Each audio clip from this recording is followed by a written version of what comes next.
আসসালামু আলাইকুম ওয়া রাহমাতুল্লাহ। আপনাদের সবাইকে আমাদের গ্লোবাল লাইফ প্ল্যাটফর্মে স্বাগত।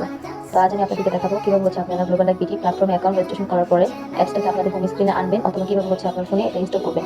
তো ইনস্টল করার জন্য প্রথমে আমরা ক্রোম ব্রাউজারে চলে যাব। ক্রোম ব্রাউজারে যাওয়ার পরে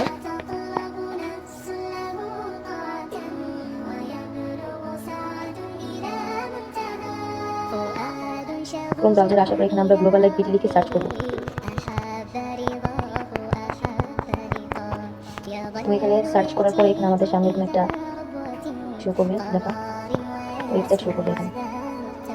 তো আমার এখানে আগে থেকে রেজিস্ট্রেশন করা ছিল, আমি প্রোফাইলটা দেখাচ্ছি। এই যে অ্যাকাউন্ট হচ্ছে আগে থেকে রেজিস্ট্রেশন করা। তো এখন আপনি রেজিস্ট্রেশন করার পরে কীভাবে আপনার হোম স্ক্রিনে আনবেন, তো উপরে দেখেন খেয়াল করে ক্রিয়েট অপশন, এখানে ক্লিক করবেন। ক্লিক করার পর একটু নিচে দিকে আসবেন। নিচে দিকে আসার পর খেয়াল করে দেখবেন এখানে অ্যাড টু হোম স্ক্রিন নামে একটা অপশন আছে, এটাতে ক্লিক করবেন। অ্যাড টু হোম স্ক্রিন, তো এটাতে ক্লিক করার পর এখানে আপনার ইনস্টল নামে একটা অপশন দেখাবে, ইনস্টলে ক্লিক করবো।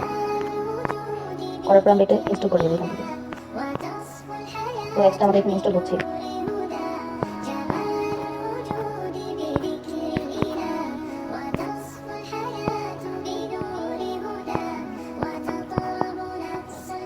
আর আপনারা অ্যাকাউন্ট রেজিস্ট্রেশন করার পর অবশ্যই এখানে যে গ্রুপগুলো দেখাচ্ছে, এখানে Facebook group, YouTube, Telegram, WhatsApp, Facebook, Telegram, subgroup, এই প্রত্যেকটা গ্রুপে আপনারা এখানে জয়েন হয়ে যাবেন। এখানে জয়েন হওয়ার ফলে আপনারা প্রত্যেকটা আপডেট পাবেন, কাজের কীভাবে কোন কাজটা করতে হবে প্রত্যেকটা কাজের আপডেট পাবেন। তো আলহামদুলিল্লাহ আমাদের হোম স্ক্রিন অ্যাপসটা ডাউনলোড হয়ে গিয়েছে। তো এই প্রসেসে আপনারা অ্যাকাউন্ট রেজিস্ট্রেশন করার পরে অ্যাপসটা হোম স্ক্রিনে ডাউনলোড করে নেবেন অবশ্যই।